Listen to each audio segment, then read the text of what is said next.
Hello again, fight fans. I am Jason Burgos for Sherdog.com, and tonight I have the pleasure of being joined by a man who, in a sense, is going back to the future as an all-new addition to the PFL lightweight division in 2020. He was one of the faces of Rizin's fledgling lightweight class, and he's also a UFC veteran, but now he is back to being Team PFL once again, and that person is the man known as Hollywood, aka Johnny Case. Johnny, Mr. Case, sir, thank you for some time as we talk putting pen to paper on a contract with the PFL for season 3.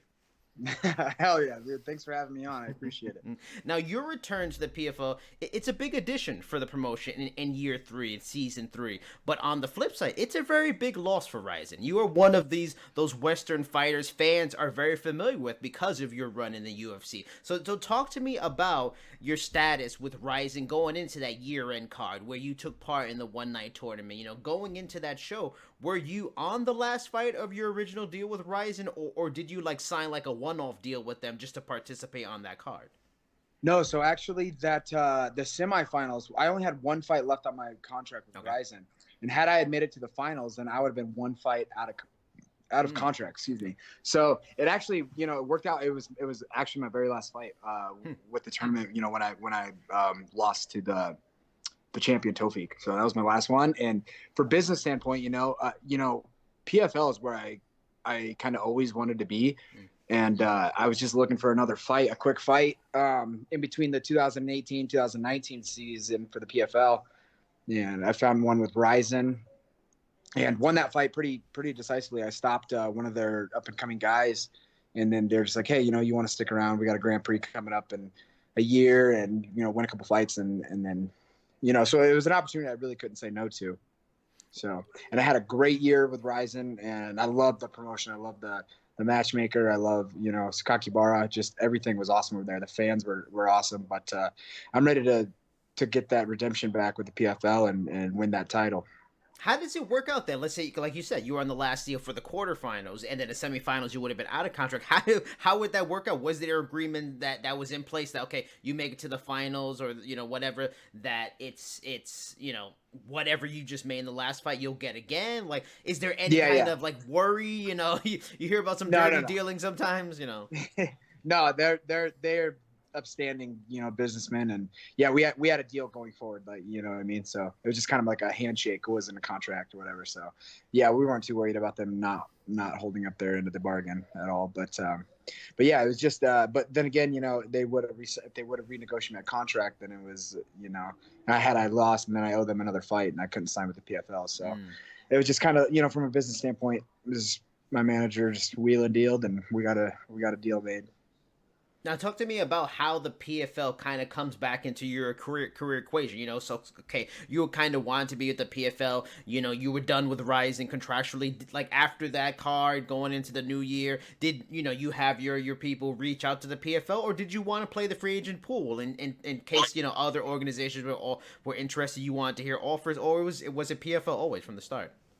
It was PFL always from the start. I mean, I've had the chance of fighting for some of the best promotions in the world, you know what I mean?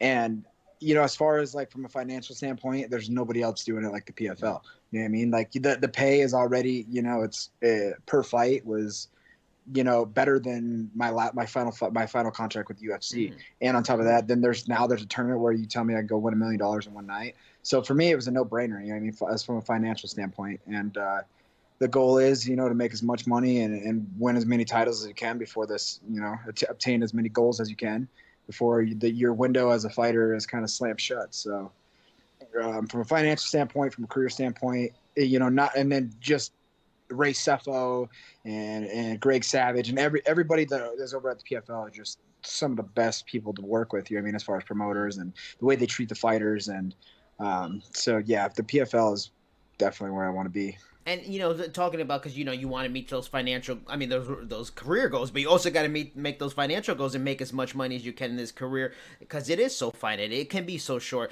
Is this deal with the PFL, like you mentioned, it was better than the UFC deal? Is it even that much better than your Rizin money? Is it a huge financial win for you, not only just to get to compete back in the US, but it's a big difference? For sure. And that was the reason why, Rizin was awesome. It was great when Rizin, but it comes down to money. You know what I mean? The PFL was going to pay me more money. So I'll go where I'll fight. You know, I've always said I don't care if I fight in front of 10 million people or I fight in front of 10 people in a back alley. I'm a prize fighter. You know what I mean? I got bills to pay and I got mouths to feed. So give me that, show me that money, tell me where, you know, and I'm always searching for the top dollar. Now, and you mentioned, because I was going to ask it, that also, like, you know, why weren't you in PFL season 2? But you mentioned you saw, you know, you made the fight, you had the fight with the Rizin, you stayed on longer. Why, you know, why was there an intrigue always from the start that you wanted to compete in Asia, or you just like what they did so much, or man. you know, why not just wait it out until like May of the next year and get onto PFL season 2? Well, the reason was because when I got cut from the UFC, or when I parted ways from UFC, I couldn't find fights for like two. Well, I was injured for a while, and then the UFC kind of like hung on to me and didn't really let me go in my contract, so I couldn't go fight anywhere else. So I was sitting for basically 2 years without a fight. Okay. You know what I mean? And then I finally picked up one with the PFL, and I had a draw, right? So then it was like one real fight, and then I'd have to wait until, you know, another 8 months. And for me, I was like, you know, I've already set out for, you know, I'm looking for fights now. You know what I mean? But also, I mean, fighting in Asia, you know, Rizin it's Pride. It's the same owners, it's same everything. They just changed the name. You know what I mean? It's same rule set. So, I mean, as an MMA fighter, it's always been one of my dreams to fight in Pride. You know what I mean? Some of the ancient, you know, some of those tournaments they used to have back in the day are legendary. You know what I mean? Some, like, you know, some of the highlights they play are still legendary to this day. They still hold true. So, yeah, of course, I wanted to be a part of that, but also learning that new rule set and fighting that new rule set was like a breath of fresh air to me as well. You know what I mean? That kind of rejuvenated my my passion for the sport again. So that was great. I did some good things in Asia this year, but my focus is back here chasing that PFL title. And not many Western fighters get to experience MMA in Asia like you did, and to be on that year-end card, they just had, it was so much. It had that it really channeled what Pride Dynamite shows used to be like, and that feel to it. You know, are there certain moments, you know, like just certain moments in those 4 fights you had with Rizin that really stand out, that it just feels like it's yesterday that you'll remember forever? Are there certain things that you'll just never forget? Oh yeah, without a doubt. The fans, for one. The showmanship of the show, dude, it's like you're in the Super Bowl. You know what I mean? It's like a rock concert. It's like it's over the top of any promotion you've ever, you know. You can't even compare it to anything. You can't even compare it to anything. You know what I mean? It's like an art of all in its own. You know what I mean? It's like a pageantry, and just to be a part of that is cool in itself. But just everything, fighting in Saitama is always awesome. You know what I mean? Just it was always every fight was I was getting better, and I got better, and I improved, and and it was just the culmination of, you know, fighting over there and the fans and the energy that brings, and you know, just you know, living a dream. One more check off the bucket list. You know, you've experienced, like you said, UFC. You've been Rise. You've done PFL a little bit too. What, you know, they're on very different spectrums of the business. In what ways are they different from each other? But what in ways are they the same? You know, aside from fighting in a cage. Yeah. So yeah, the fighting in the ring and versus fighting in the cage. So that's actually a whole aspect of the fight. Like just the whole fight actually as a whole is completely different. It's completely different. Fighting in a ring and fighting in a cage, because the cage is actually another weapon. Like when it's another weapon of the tool. You know, you can use it to wear guys out. You can pin guys against it. You can also, if you're on the bottom and you know how to use the cage, you can get up easier, right? As opposed from the open. But on the ring standpoint, you know what I mean? Like body locks are always there. You know what I mean? If you push somebody on the ropes, you can pretty much always get to the body. You know what I mean? Yeah. So it definitely changes the format of the fight. Plus you can stomp the heads, you can knee the heads. So, I mean, that was 100% different. But as far as like the business standpoint too, it's like, you know, even the scoring system, the scoring of the fight was completely different. Japan, they scored the whole the fight as a whole. It's not round by round. Whereas American, I think that changes the fight so much too. You know what I mean? Like if a guy goes out there and, you know, it's a close round in the striking, but he gets a takedown, he scores a takedown, then that's like, oh, he won that round. In Japan, they're like, what are you doing? So what? He took him down. You know what I mean? That's just part of the fight. It's like, that's to be expected. You're supposed to be taken down. You know what I mean? So the scoring's different. The fans are different. The fans are just way more, you know, fighters are really revered over there as like rock stars. You know what I mean? It's like like a fan over there told me it's like, as far as like the prestigious like title to have, he goes emperor, sumo wrestlers and MMA fighters, and then like rock stars and all that stuff.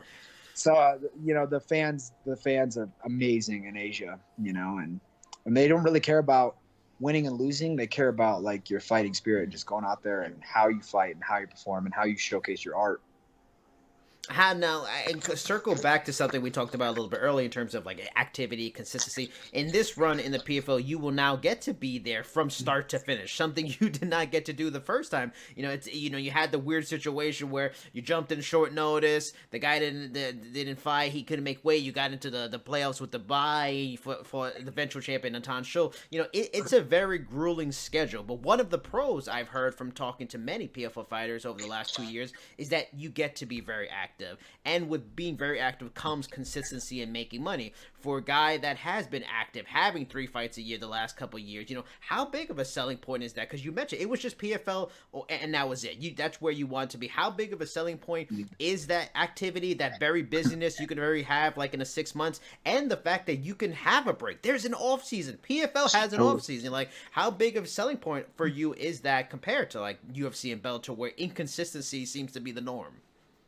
Oh, for sure. Yeah, that was, that's a huge deal too. Not only is it consistent fights, but when you fight. On this day, you're ready, you're ready, you're ready, you're ready.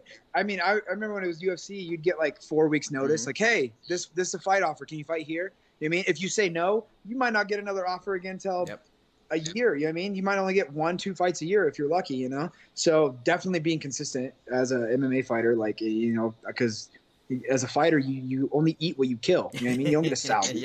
You don't get, if you gotta pay the bills, you gotta go out and pay the bills. You know what I mean?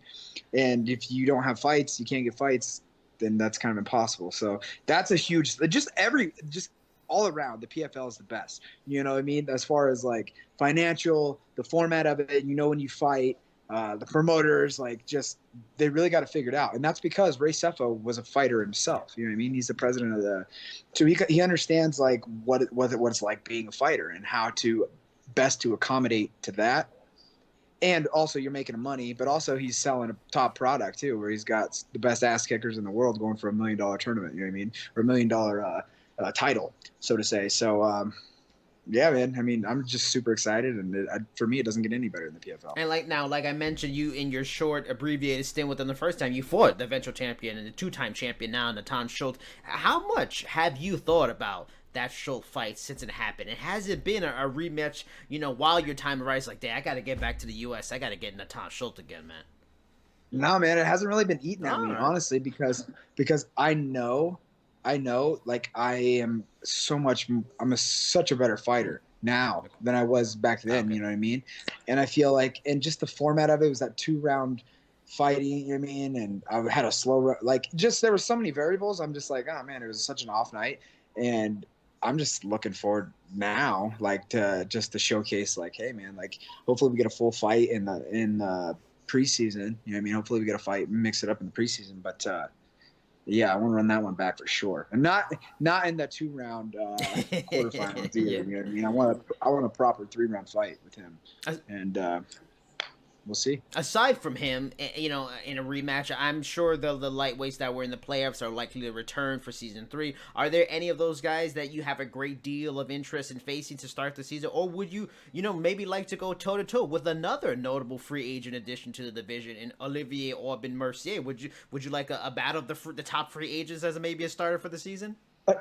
Totally, man. Yeah, I just saw the name Marcin Held, also the Bellator champion. Yes, super good.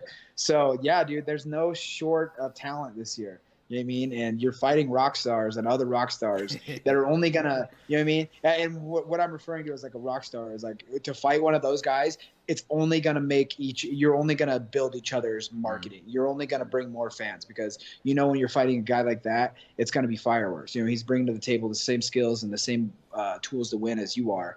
And it's going to be a freaking barn burn, you know what I mean? And as a fighter, you look forward to those fights. You want to be the kind of fighter that people look back and be like, oh, remember that fight? Oh, yeah, that was so cool.